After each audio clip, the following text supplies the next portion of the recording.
Hello à tous, j'espère que vous allez bien. Aujourd'hui on se retrouve pour une toute nouvelle série de vidéos. Je voulais vous parler en fait de tout ce qui est zéro déchet, éco-conscience, éco-responsabilité, puisque ça fait un petit moment, je sais pas, 1 an ou 2 maintenant, que j'ai commencé en fait une transition vers tout ce qui est plus green. C'est-à-dire acheter en vrac, faire attention à ses cosmétiques et plein d'autres petites astuces du quotidien. Et il y a quelques jours en fait, en réalisant l'une de ces actions, je me suis dit pourquoi pas vous partager tous ces petits tips aussi, puisque je sais que ça peut faire peur de se lancer dans tout ce qui est zéro déchet, écologie et tout. Je sais que moi au départ je savais pas trop par où commencer, j'étais un peu... je savais vraiment pas où donner de la tête. Alors à l'époque j'avais commencé par l'huile de palme, mais en fait il y a tellement de trucs beaucoup plus simples qu'on peut faire, parce que comment dire que j'étais dans les magasins en train de regarder derrière tous mes paquets de gâteaux ce qui était écrit, et au final il y a plein d'astuces qui sont beaucoup plus simples et auxquelles on pense pas. Donc je vous laisse tout de suite avec la suite de la vidéo pour que vous puissiez prendre connaissance de toutes ces petites astuces.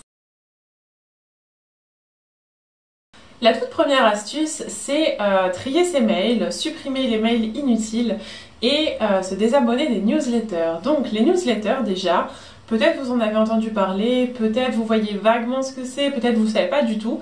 Ce sont tous les mails qu'on reçoit de la part de marques, les marques généralement dans lesquelles on va acheter tous les produits qu'on peut consommer à droite à gauche. Ça va être de l'alimentaire comme du vestimentaire ou autre encore. Et ça va littéralement être du spam en fait, c'est-à-dire que ces marques-là vont nous envoyer tout en fait, les offres promotionnelles, les nouveaux articles, les nouvelles collections, les soldes, et on va recevoir un mail peut-être par jour, mais des fois ça va être 2, 3, 4, 5 mails de la même marque par jour, et ça devient juste ingérable. Alors la plupart d'entre vous choisissent de tout simplement désactiver les notifications, mais au final ça s'accumule dans la boîte mail. Et quand on a besoin de trouver une information importante, un mail important ou quoi, on galère un peu. Si je vous parle de vos mails aujourd'hui, c'est tout simplement parce qu'un mail, ça pollue. Je ne sais pas si vous étiez au courant des chiffres, toutes ces choses-là. Moi je sais que j'aime bien les chiffres, j'aime bien aller fouiller à droite à gauche pour dénicher les infos. Et j'ai découvert il n'y a pas très longtemps qu'un mail, juste un mail envoyé à une personne, ça consomme, c'est 10 grammes, ouais, ça consomme 10 grammes de CO2. C'est quand même assez énorme pour un mail, parce que sachant que la plupart du temps, on n'envoie pas nos mails qu'à une personne, on met pas mal de monde en copie, ou alors on met des pièces jointes. Et une pièce jointe de juste 1 mégaoctet rajouté dans un mail, ça fait augmenter le poids du mail, et notre mail il pèse 19 grammes de CO2. Sauf que 19 grammes de CO2, ça a l'air d'être pas beaucoup là, comme ça. Mais au final, si on compare, c'est l'équivalent d'une ampoule allumée pendant 1 heure. Alors c'est quand même assez beaucoup, et surtout que des mails, on va pas se mentir, on n'en reçoit pas qu'un seul et on n'en envoie pas qu'un seul par an. On en envoie plein, donc du coup à la fin de l'année, ça se pèse en kilogrammes quand même de pollution. C'est assez énorme, et au final, supprimer ses mails ou se désabonner des newsletters, c'est un truc tout simple qu'on peut faire au quotidien. Bon alors par contre, pour se désabonner, va falloir aller chercher un peu, parce que souvent les mails... les marques en fait cachent un petit peu la mention se désabonner dans le mail. Souvent c'est tout en bas, écrit en tout petit. C'est un petit peu galère à trouver, mais après on clique dessus et voilà, on est désabonné.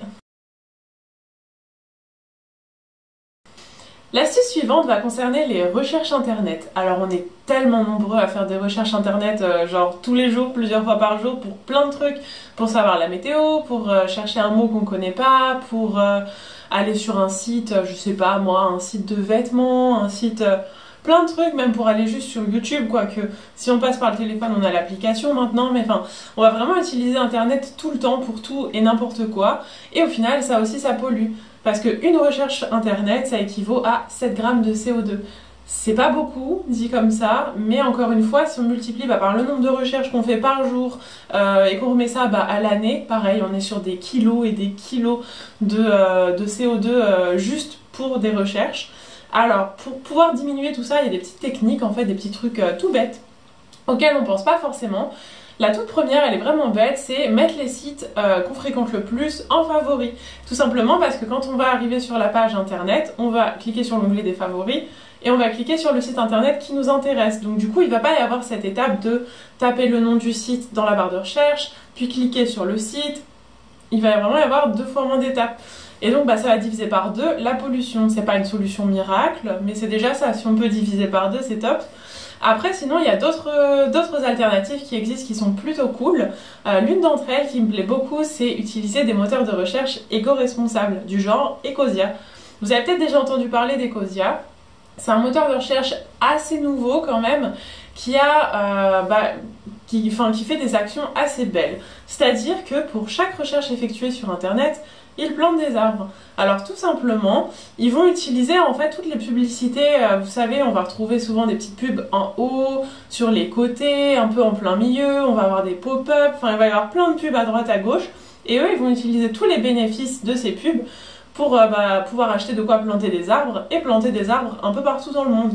Et c'est top puisqu'au final, vous faites rien, vous restez devant votre ordi, vous changez rien dans vos habitudes et vous contribuez à planter des arbres. Et ce qui est hyper cool, c'est que au fur et à mesure sur la page d'accueil d'Ecosia, vous voyez vous le nombre d'arbres que vous avez contribué à planter et ça c'est vraiment chouette.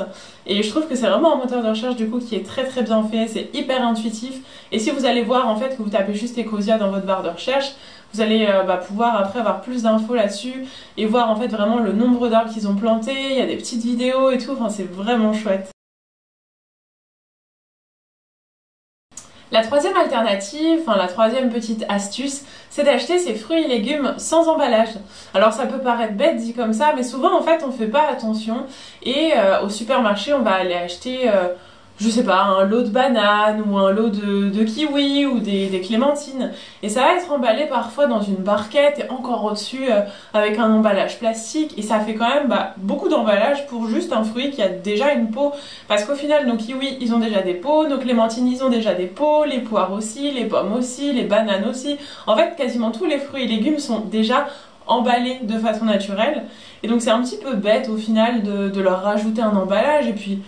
c'est quand même une perte de temps, hein. Au final, les fruits et légumes, après avoir été cueillis, ils vont à l'usine pour être emballés, pour après être vendus. Ce qui, au final, est un peu bête. Mais bon, nous, on s'en rend pas trop compte, parce que c'est vraiment dans nos habitudes de consommation d'acheter les trucs déjà emballés.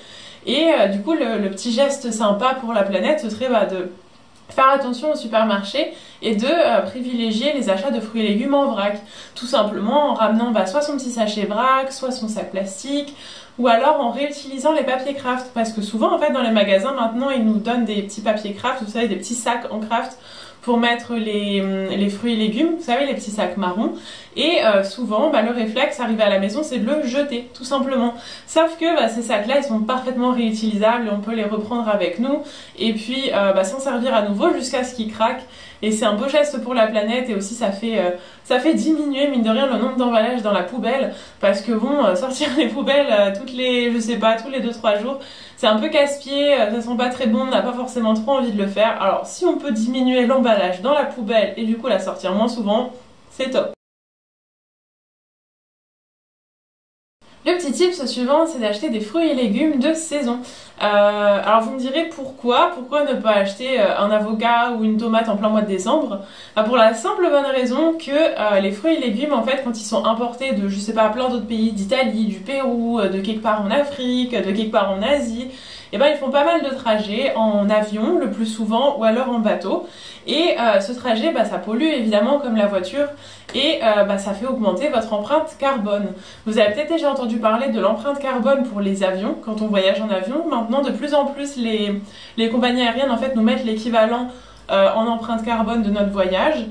Et au final, les fruits et légumes aussi polluent quand ils sont acheminés par bateau ou par avion.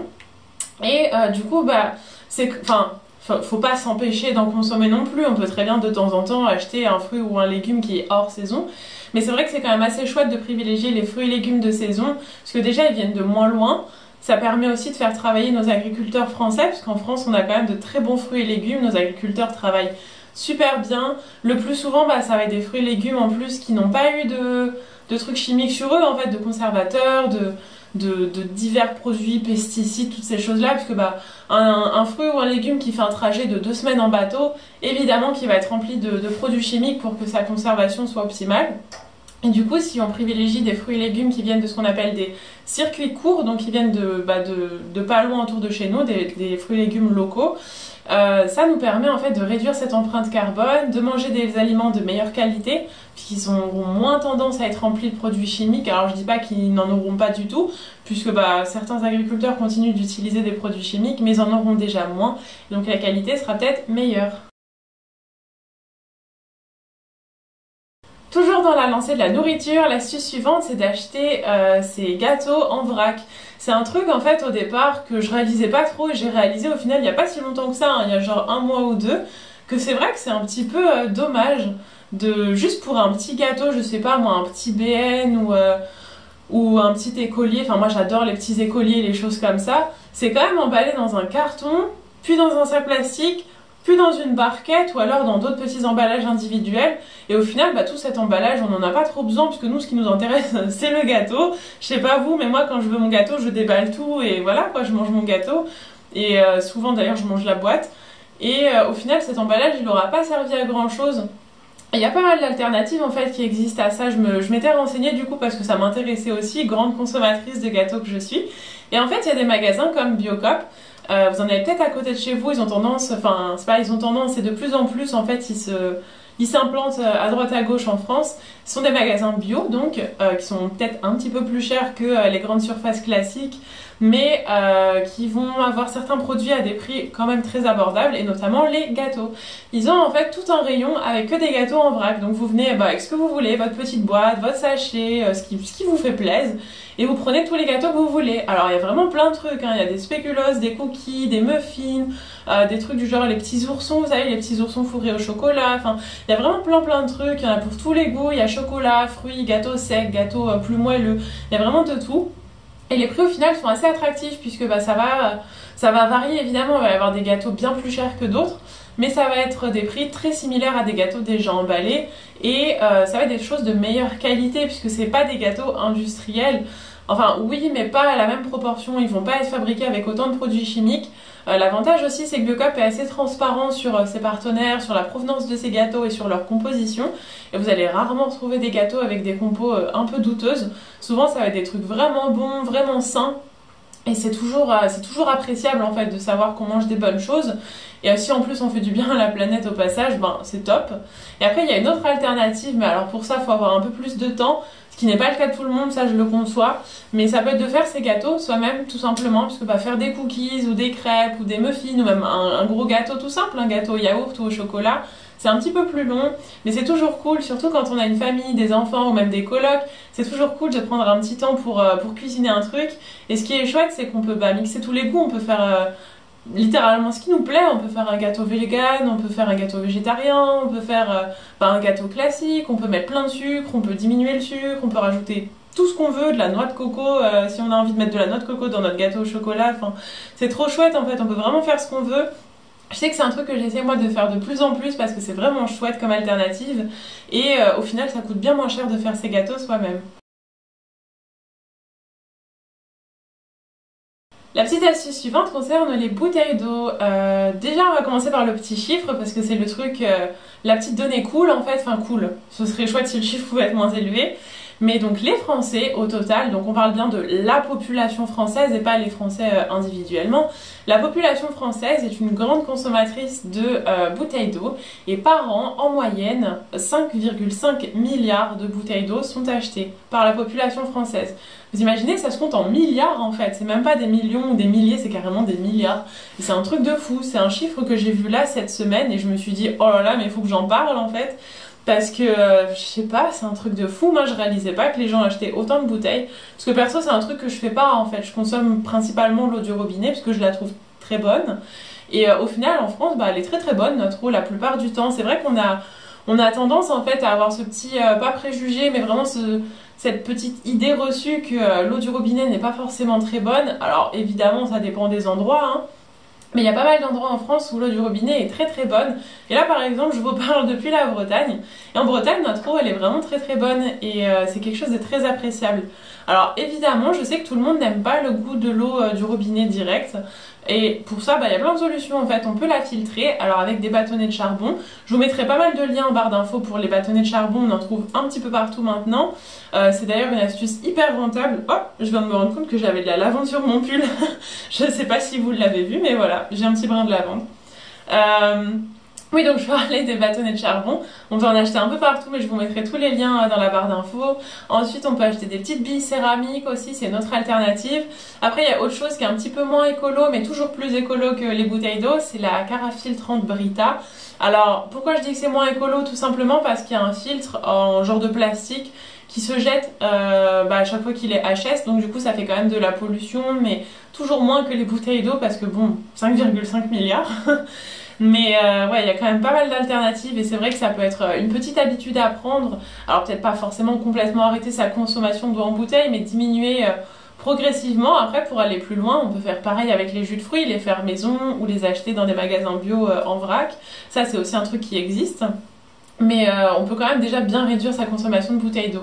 Pareil pour quand on sort, genre quand on va se promener ou quoi que ce soit, bah prendre une gourde au lieu d'une bouteille d'eau, c'est quand même chouette parce que ça évite de consommer des bouteilles d'eau à tout va et au final la gourde, bah, on peut la laver quand elle est sale et ça c'est quand même une bonne alternative.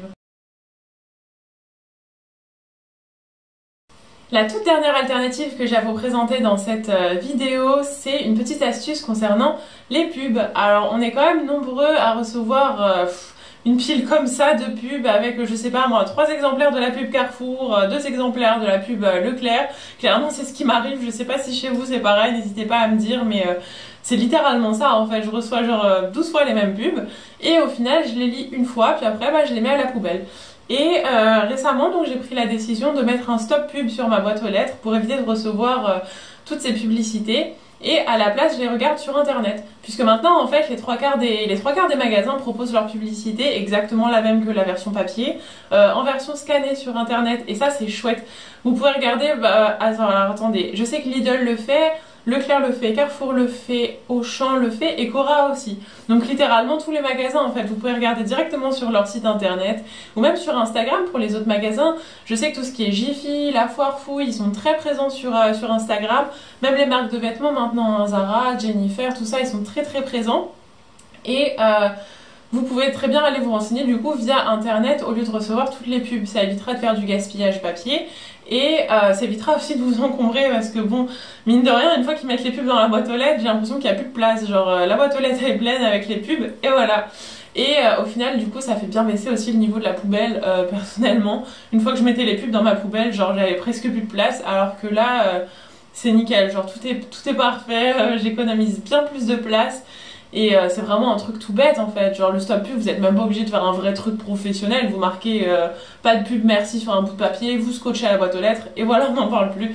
Genre c'est super cool parce que c'est une petite alternative qui coûte rien et au contraire qui nous fait économiser de la place. Alors sorry, le petit cadrage il a un peu changé mais en fait je sais pas trop ce qui s'est passé mais ça a coupé pendant que je filmais la fin, alors heureusement ça a pas coupé en pleine vidéo. Mais du coup je vous disais que j'espère que la vidéo vous aura plu. En tout cas moi ça m'a fait vraiment plaisir de vous partager toutes ces petites astuces parce que j'en ai encore plein à vous partager. Donc j'ai hâte de vous faire une prochaine vidéo.